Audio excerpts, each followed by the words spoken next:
वहाँ हम जब एमएलए साहब के पास गए उस मामले को लेके, हम 3 बार इतने छोटे छोटे मामलों में हमने 5-5 7-7 चक्कर काटे हैं विधायक जी के। और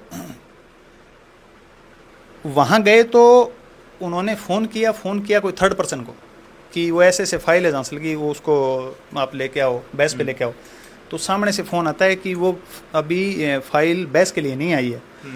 उसके लिए तहसील में हमारे से 20,000 रुपये मांगे गए। अच्छा, बिल्कुल। और दूसरे दिन हमने वो भी एग्री कर दिया कि 20,000 रुपये दे के भी इनका काम हो, जमींदार आदमी है, कहाँ घूमते फिरेंगे बेचारे। दूसरे दिन लड़का देने गए तो 30,000 हो गए वो रुपए।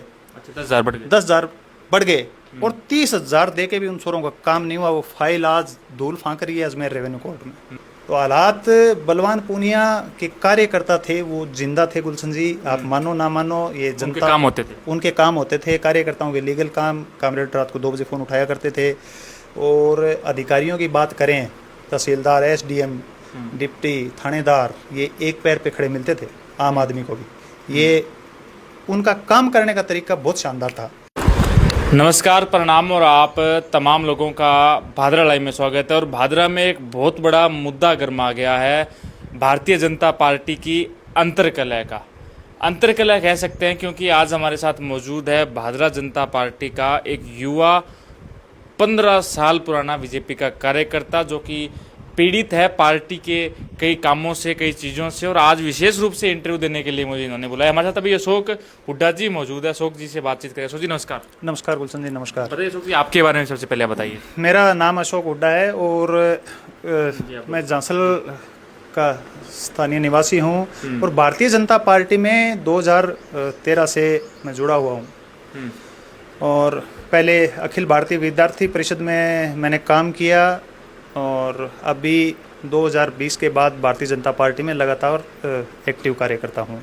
तो बताइए, अभी कई दिनों से सोशल मीडिया पे आपकी वीडियो वायरल हो रही है और ऐसे में रात्रि को पार्टी के कई पदाधिकारियों ने लेटर जारी किया कि हमारी पार्टी का कार्यकर्ता नहीं है, मुकदमा दर्ज कराने तक की बात आ गई। पूरा मामला क्या है? देखिए गुलशन जी, भारतीय जनता पार्टी के जिला कार्यकारिणी की लिस्ट जो 2024 में आई थी, नई जिला कार्यकारिणी, उसमें किसान मोर्चा में एज ए जिला कार्यकारिणी प्रदेश से मेरा नाम आया था। जिला कार्यकारिणी प्रदेश से नाम आने के बाद यहाँ हमारे जो जिला अध्यक्ष हैं सुनील जी, उन्होंने मेरे से फ़ोन पे बात करी, शुभकामनाएं दी। फिर उन्होंने कहा कि आप जो कार्यकारिणी में नाम जिन लोगों के आए हैं उनको जिला अध्यक्ष जी का ये दायित्व होता है कि वो अलग अलग फील्ड में अलग अलग काम दें। तो मेरी उनसे बात हुई तो मैंने उनको कहा, सर मैं उस टाइम में बेंगलोर था, मेरा वहाँ व्यापार है बेंगलोर में। तो मैंने उनको कहा कि आप जो मेरे को जिम्मेवारी देंगे मैं उसको पूर्ण रूप से वहन करूँगा। तो उसने कहा भी आप कम आते हो इधर, कम आना जाना आपका रहता है, तो आप एज ए जिला प्रवक्ता पार्टी में काम करो। मैंने भी कहा ठीक है सर। मौखिक रूप से उन्होंने मेरे को बोल दिया। उसके बाद मैं लगातार मेरे हर वीडियो में और मैं जहाँ जहाँ लाइव आता हूँ, जहाँ जहाँ मैंने ज्ञापन दिए, वहाँ भी मैं लिखता, आप देख रहे हो मैं लिखता हूँ जिला प्रवक्ता किसान मोर्चा भाजपा हनुमानगढ़। अभी जो रजत शर्मा प्रकरण हुआ, शासन प्रशासन को लेके मैं बड़ा पिछले कुछ समय से बड़ा दुखी था कि जिस तरह की कार्रवाई शासन प्रशासन, जिस तरह की ढील बरत रहा था और लोगों में एक असंतोष था। अब मैंने मेरे गांव में हमने मेहनत की, भारतीय जनता पार्टी के सभी कार्यकर्ताओं ने मेहनत की और कामरेड बलवान पूनिया यहाँ से हार के निकलते थे तो भी मेरे गांव से जीत के निकलते थे। हमने इस चुनाव में भारतीय जनता पार्टी के लिए हमने घर घर मेरी टीम ने जाके आह्वान किया, एक वोट मोदी जी के नाम। हमने ये स्लोगन तैयार किया और उसका परिणाम ये हुआ कि हम 150 वोटों से भारतीय जनता पार्टी यहाँ से विजय होकर निकली। अब ऐसे बहुत से सार्वजनिक काम थे। एमएलए साहब को 2.5 साल हो गए एमएलए बने हुए। आज तक मेरे गांव में 5-6 कैंप लग गए। उसमें एसडीएम रैंक का जो अधिकारी होता है, मुश्किल से 10 मिनट रुकता है एसडीएम।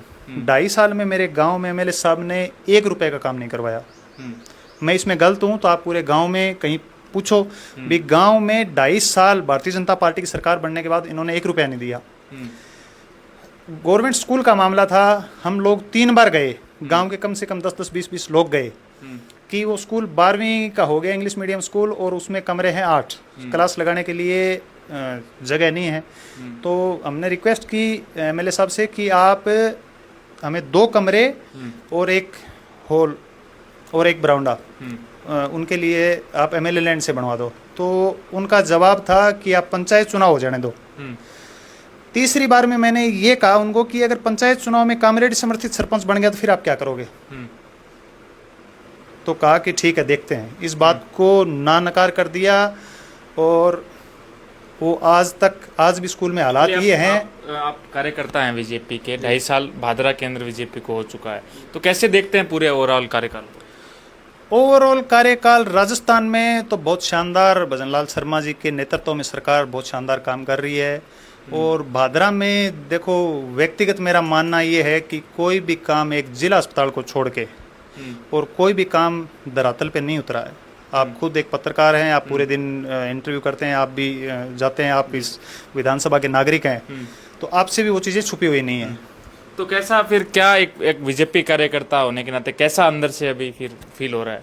अभी जब ये प्रकरण हुआ, मैं सॉरी आपको बताऊंगा, रजत शर्मा प्रकरण हुआ तो मैं लाइव आया था। मैं लगातार 2-3 दिन लाइव रहा और उसके बाद मैंने एक वीडियो में ये कह दिया था माननीय एमएलए साहब को कि एमएलए साहब आप अगर इस तरह से सोते रहे तो झंडे उठाने वाला नहीं मिलेगा कोई।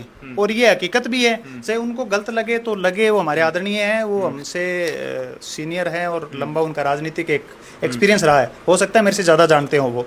लेकिन हालात, मौजूदा हालात, हर कार्यकर्ता के मन में ये पीड़ा है कि काम नहीं हो रहे, अधिकारी नहीं मानते। लेकिन समस्या गुलशन जी ये है कि कोई खुल के बोलना नहीं चाहता, लोग डरते हैं, लोग पानी मार ज़्यादा है और मजबूत आदमी बोलने वाले लोग, कार्यकर्ता बोलने वाले लोग, कार्यकर्ता कम है। तो रजत शर्मा पे मैंने ये कह दिया था उस मामले में, मैंने कहा एमएलए साहब आपके कार्यकाल में और कामरेड के कार्यकाल में क्या फ़र्क है? कोई फ़र्क नहीं है।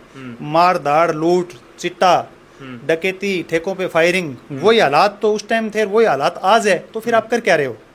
और वो वीडियो उठा के माननीय कामरेड बलवान पूनिया ने अपने सोशल मीडिया पे लगा दिया। 1 लाख लोगों ने वो वीडियो देखा।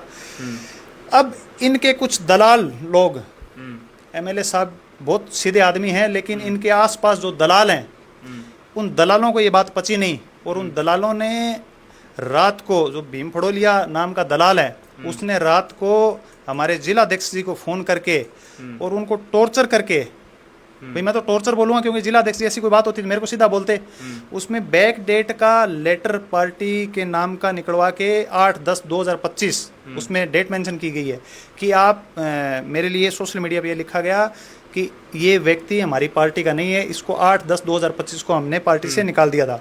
चलो उनकी बात मैं बड़ी रखता हूँ, अगर मैं जिला प्रवक्ता नहीं हूँ, मैं पार्टी का भी कार्यकर्ता नहीं हूँ, मान लेते हैं भाई मैं पार्टी का पदाधिकारी नहीं हूँ, लेकिन जिस डेट वो उस लेटर पे डेट मेंशन है, तो हर पार्टी का एक रूल होता है, पार्टी का एक नियम है कि आप किसी भी गाइडलाइन से ऊपर कोई अगर कार्यकर्ता या पदाधिकारी हो रहा है और उसको निकालना है तो पार्टी बाकायदा लेटर जारी करती है और उस कार्यकर्ता को, उस पदाधिकारी को सूचित किया जाता है। तो इन्होंने मेरे को कोई सूचित नहीं किया। मैंने तो फेसबुक पे ये भी लिखा है कि अगर आपने किसी भी माध्यम से ये लेटर मेरे को भेजा है तो आप सोशल मीडिया पे डालिए कि हमने आपको व्हाट्सअप किया है, हमने आपको मेल किया है, हमने आपको फेसबुक पे डाला है, इंस्टा पे डाला है, और पार्टी का जो जिले का पेज है उस पे डाला है, या जिला अध्यक्ष जी का पर्सनल पेज। हाँ, कैसे किया है मैंने उनसे कहा है। ये सब बायात बातें हैं, मेरे को कोई इन्होंने वो नहीं किया। बस मेरी गलती इतनी थी कि मैंने ये कह दिया था, इनसे सवाल पूछ लिया था कि बलवान पूनिया के राज में और आपके राज में क्या फ़र्क है एमएलए साहब, और अगर इस तरह से चलते रहे तो झंडे उठाने वाला नहीं मिलेगा।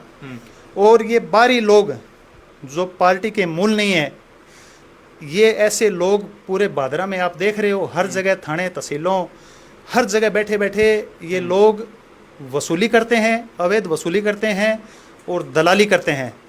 पार्टी का, भारतीय जनता पार्टी का मूल कार्यकर्ता है वो वास्तव में प्रताड़ित है। कोई नहीं बोल के कहे वो उनकी अपनी है, लेकिन मेरा तो स्वभाव ये है कि मैं तो बोल के कहूँगा। अगर तो मैंने आपकी मतलब आप 15 साल पुराने कार्यकर्ता हैं और पार्टी के लिए आप बता रहे हो काम किए, एबीवीपी को 7 बार आपने छानीबड़ी में इलेक्शन जितवाया, आप एबीवीपी शुरू से जुड़े हुए थे, इसके अलावा अभी आप पार्टी में जुड़े हो, विधानसभा चुनाव में आप बढ़ चढ़ कर भाग ले रहे थे, लोगों से लड़ाइयाँ लड़ रहे थे, और एक छोटी सी बात के लिए आप पे मुकदमा दर्ज करवाने तक की बात आ गई। मैं ये बोल रहा हूँ भी जिला अध्यक्ष जी रात से मेरा फ़ोन नहीं उठा रहे, और मैं अभी हमारे जो किसान मोर्चा के जिला अध्यक्ष हैं वो मेरा फ़ोन नहीं उठा रहे। अभी मैं हमारी पार्टी के जो जिला अध्यक्ष जी हैं उनसे बात करूंगा, और अगर मैंने कोई गलती करी और पार्टी को ऐसा लग रहा है कि मैंने किया, मुझे निष्कासित करें।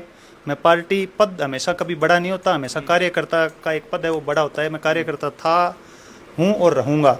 लेकिन इस तरह के वाहियात लोग और इस तरह के बारी लोग जिनका कोई स्टैंड नहीं है, जो कल कांग्रेस में थे, आज माकपा में है, कल भाजपा में है, इस तरह के लोग अगर मेरे को सोशल मीडिया पे धमकी दे रहे हैं कि तेरे पे मुकदमा करवाएंगे, तो उन लोगों को आपके चैनल के माध्यम से मेरा खुला चैलेंज है कि ऐसे मुकदमे करवाने वाले मैंने खूब देखे हैं और मुकदमों से मुझे डर नहीं लगता।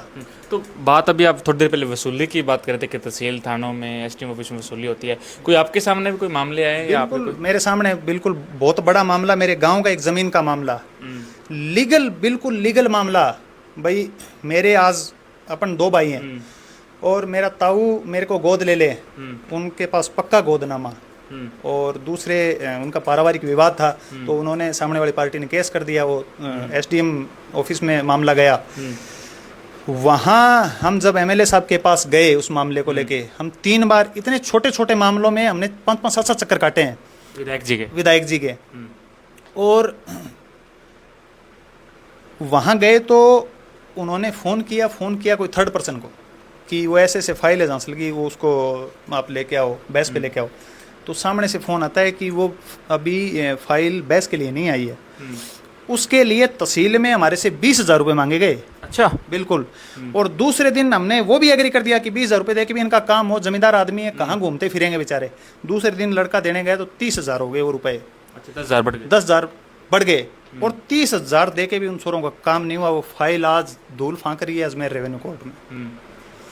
तो इस तरह के दलाली के तो अनेक मामले हैं। तो आपकी इस मामले में संजीव बेनीवाल जी से बात हुई? बात हम करें किससे, बस यही तो सवाल है कि हमसे कोई बात करने वाला तो नहीं है। संजीव जी से फोन करते हैं, फ़ोन बंद है उनका, बंद है। और शाम को हमारी, मैं और दिलावर वर्मा एक दिन बेर बस स्टैंड पे कोई नाकाबंदी हुई थी, वहाँ व्यक्तिगत वैसे ही नॉर्मली अपने यहाँ नए डिप्टी साहब आए थे तो उनके लिए वैसी बातें कर रहे थे। संजीव कटेवा जो अपने वर्ताधिकारी हैं वो आगे, उन्होंने पता नहीं उनकी क्या जची क्या नहीं जची, उन्होंने हम दोनों को खूब गालियां दी। वहाँ से हमें भागना पड़ा लास्ट में। ये बात भी मैंने एमएलए के पीए को फ़ोन किया तो मैंने कहा ये बात होगी सुभाष जी, एमएलए साहब से बात करो। तो सुभाष ये कह रहा है कि एमएलए साहब से तो सुबह बात होगी और सुबह आप ऑफिस आ जाना। बताओ गुलशन जी, हम कार्यकर्ता, हमने इतनी मेहनत की, इतनी शिद्दत से पार्टी की सेवा की, अगर हमारे ये हालात हैं तो आम आदमी के क्या होंगे? तो आप फिर बलवान पूनिया और संजीव जी के राज में कितना, दोनों के कार्य व्यवस्था में, कार्य प्रणाली में कितना अंतर? देखो, एक बात माननी पड़ेगी, ये बात तय है कि बलवान पूनिया का जो कार्यकाल था वो आम जन के लिए अधिकारी एक पैर पे खड़े मिलते थे और उनके कार्यकर्ताओं का इतना सम्मान था कि कोई भी कार्यकर्ता रात को 2 बजे भी फ़ोन करे वो फ़ोन अटेंड करते थे। संजीव जी का फ़ोन ही नहीं मिलता, नंबर ही नहीं लगता। हाँ, अब कार्यकर्ता आपका नहीं मिलता? बिल्कुल नहीं मिलता। संजीव जी का नंबर मैंने हमारे मंडल अध्यक्ष सत्यप्रकाश सर जी को आज से 1 साल पहले अवगत करवाया था। मैंने कहा कर्ण भाई साहब के पास नया नंबर है, मेरे को मेरे गांव का कोई मेरा दोस्त है उसके पास नंबर है, वो मैं उसका नाम सार्वजनिक नहीं करना चाहूँगा। मैंने उनको कहा, मैंने कहा कर्ण जी का ये नंबर आपके पास है क्या? तो मेरे को ये जवाब मिला कि यार तू तो बावड़ो है।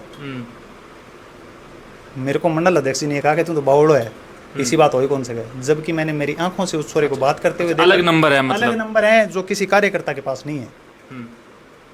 तो हालात बलवान पूनिया के कार्यकर्ता थे, वो जिंदा थे गुलशन जी, आप मानो ना मानो, ये जनता उनके काम होते थे। कार्यकर्ताओं के लीगल काम, कामरेड रात को 2 बजे फ़ोन उठाया करते थे। और अधिकारियों की बात करें, तहसीलदार, एसडीएम, डिप्टी, थानेदार, ये एक पैर पे खड़े मिलते थे आम आदमी को भी। ये उनका काम करने का तरीका बहुत शानदार था। हमारे भारतीय जनता पार्टी के भी कई ऐसे एमएलए हैं जिनका बहुत शानदार काम करने का तरीका। मतलब भादरा की जो कार्य व्यवस्था है एमएलए की या बीजेपी की, वो आप उससे आप नाराज हो? बिल्कुल, 100% नहीं 200%। मैं तो हर एक आपके चैनल के माध्यम से भी और मेरे जो संपर्क में कार्यकर्ता उनको बार बार बोल रहा हूँ कि आप आवाज़ उठाओ, आप बोलिए, आप अनलीगल मत बोलिए, लेकिन लीगल अपने काम के लिए तो बोलिए।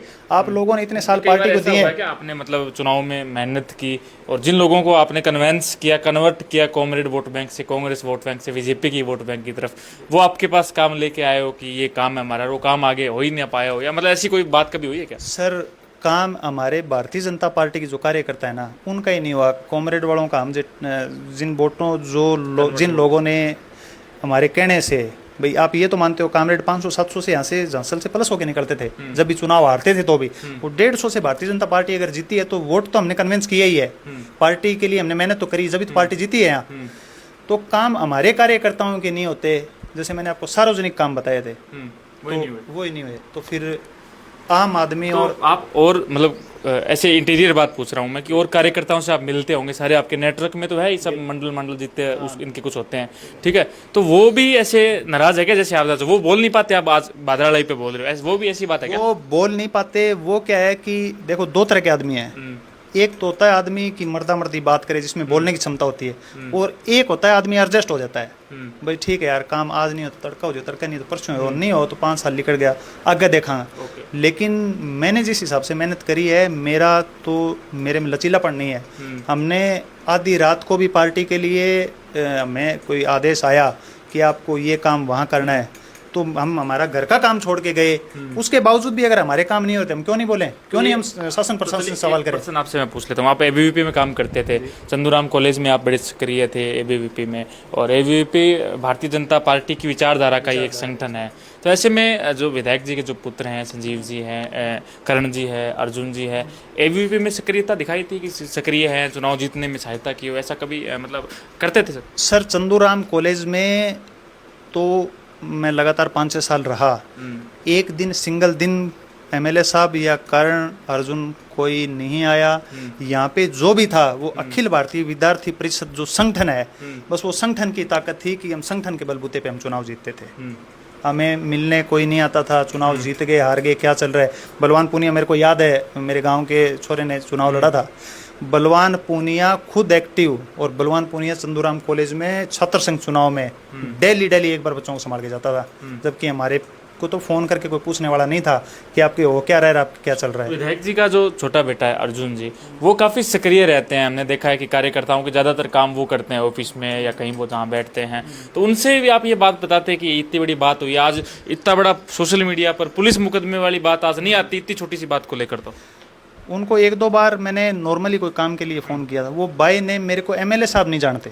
आप इतनी बड़ी ताजुब की बात है कि मैं भारतीय जनता पार्टी का इतना पुराना कार्यकर्ता, उनके साथ जन आक्रोश यात्रा में 14 दिन साथ रहा, और चुनाव से 1.5 महीने पहले मैं मेरा कारोबार छोड़ के यहाँ आया, 2 गाड़ियाँ मेरी, एक मेरी खुद की एक गाड़ी, और मैंने चुनाव में 2 लाख रुपए लगा दिए, और वो मेरे को आज नाम से नहीं जान रहे। तो इससे बड़ी विडंबना भारतीय जनता पार्टी के कार्यकर्ता और मेरे लिए और क्या होगी। तो आपकी राष्ट्रीय कार्यालय में, प्रदेश कार्यालय में इस सिलसिले में बात हुई कि ये बात भादरा में अभी हो रखी है, आपने रिपोर्ट दी? रिपोर्ट बिल्कुल मेरी बात हुई थी, रात को मैंने फ़ोन किया था, हमारे एक भाई साहब हैं और उनसे भी बात की थी मैंने। तो अभी वो 2 दिन जयपुर से बाहर हैं, जयपुर बुलाया है मुझे मिलने के लिए, मैं 2 दिन बाद शायद उनके पास जाऊंगा।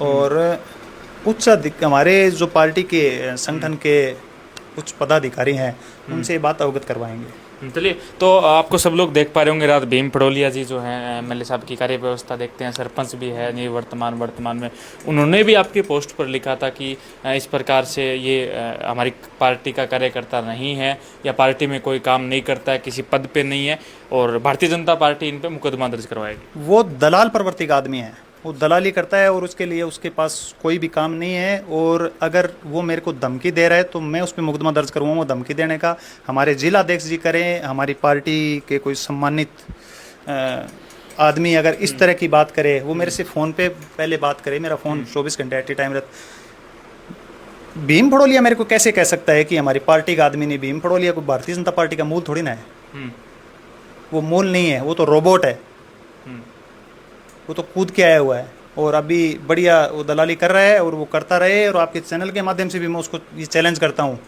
कि तू अगर तेरे में दम है तो तू करवा FIR, तेरे को हम भी देखते हैं FIR कैसे होती है। चलिए तो अभी लास्ट पर्सन है, बहुत लंबा इंटरव्यू हो जाएगा, आपकी कैद नाराज़गी थी। अभी लोकसभा चुनाव हाल ही में हुए थे और संजीव जी जो थे वो भादरा से लगभग 1600 वोटों से चुनाव जीते थे, विधानसभा चुनाव, और देवेंद्र झाझड़िया जी तकरीबन 5000 के लगभग वोटों से चुनाव जीते थे। तो उस चुनाव में भी आपकी सक्रिय भूमिका थी, वो कैसे चुनाव मतलब?